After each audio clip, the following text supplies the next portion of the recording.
Question के अंदर हम डिस्कस करेंगे कि रेस्पॉन्सिबिलिटी अकाउंटिंग क्या है, उसका मीनिंग क्या है, उसकी एक्सप्लेनेशंस क्या है, उसके एप्लीकेशंस क्या है, और जो कन्वेंशनल कॉस्ट अकाउंटिंग है उसके बीच में क्या डिफरेंस है। सबसे पहले हम बात करते हैं रेस्पॉन्सिबिलिटी अकाउंटिंग की। रेस्पॉन्सिबिलिटी जो अकाउंटिंग है वो डेलीगेट करता है अकाउंटेबिलिटी और अथॉरिटीज़ को किसी स्पेसिफिक एरिया के अंदर, ऑर्गेनाइजेशन के अंदर, इंडिविजुअल या मैनेजर के अंदर।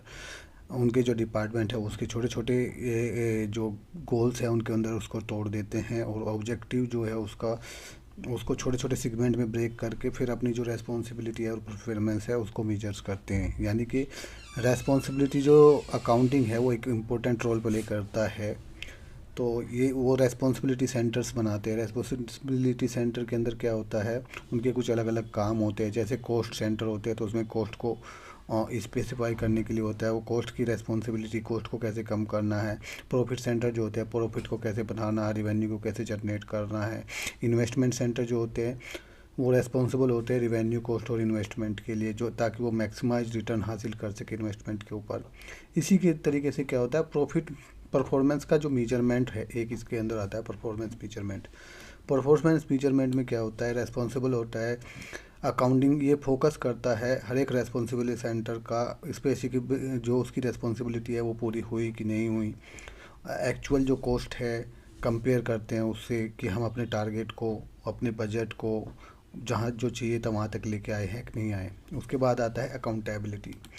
अकाउंटेबिलिटी के अंदर क्या होता है, मैनेजर जो होते हैं वो रेस्पॉन्सिबल सेंटर्स के लिए अकाउंटेबल होते हैं, उनकी परफॉर्मेंस, उनकी यूनिट की परफॉर्मेंस के लिए रेस्पॉन्सिबल होते हैं, जिसके बेस पे वो डिसीजन लेते हैं ऑर्गेनाइजेशंस के इंटरेस्ट के लिए।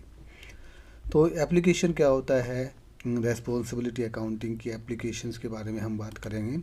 तो इसमें क्या होता है, एक इन्फॉर्म डिसीजन ले सकता है, क्योंकि उनकी जो रेस्पॉन्सिबिलिटी थी उन्होंने उसके ऊपर काम किया, उसके बेस पे वो एक्शन ले सकते हैं, एलोकेशन कर सकते हैं, रिसोर्स को कंट्रोल कर सकते हैं, कॉस्ट को, प्राइसिंग को। तो ये हो गया एक इम्प्रूव्ड डिसीजन ले सकते हैं उसके बेस पे। एक होता है इन्हेंस अकाउंटेबिलिटी। अकाउंटेबिलिटी को इन्हांस करता है मैनेजर्स की हो या एम्प्लॉय की हो, क्योंकि उनके डिपार्टमेंट, उनकी डिविजन्स को फुल रेस्पॉन्सिबल किया होता है, डेलीगेशन किया होता है, अथॉरिटी दी होती है उस काम करने के लिए। बेटर कोऑर्डिनेशन भी होता है, क्योंकि रेस्पॉन्सिबिलिटी दी हुई है वो आपस में एक दूसरे डिपार्टमेंट के अंदर रेस्पॉन्सिबिलिटी बिल्कुल क्लियर डिफाइन होती है, तो आपस में कोऑर्डिनेशन अच्छा बनता है।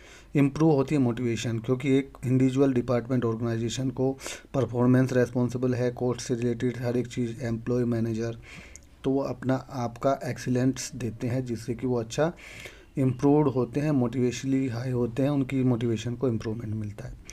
जो कन्वेंशनल कॉस्ट अकाउंटिंग होती है उसके बारे में हम बात करेंगे। जो कन्वेंशनल कॉस्ट अकाउंटिंग होता है वो पुराना मेथड है, जिसमें हम जो है पुराने हिस्टोरिकल डाटा के बेस पे लेबर, डायरेक्ट लेबर कितना लगा, मटेरियल कितना लगा, मैन्युफैक्चरिंग का ओवरहेड कितना हुआ, तो टोटल कॉस्ट अप्रोक्स कितनी होनी चाहिए, उसके बेस पे हम अपना कॉस्ट डिसाइड करते हैं, प्राइस डिसाइड करते हैं।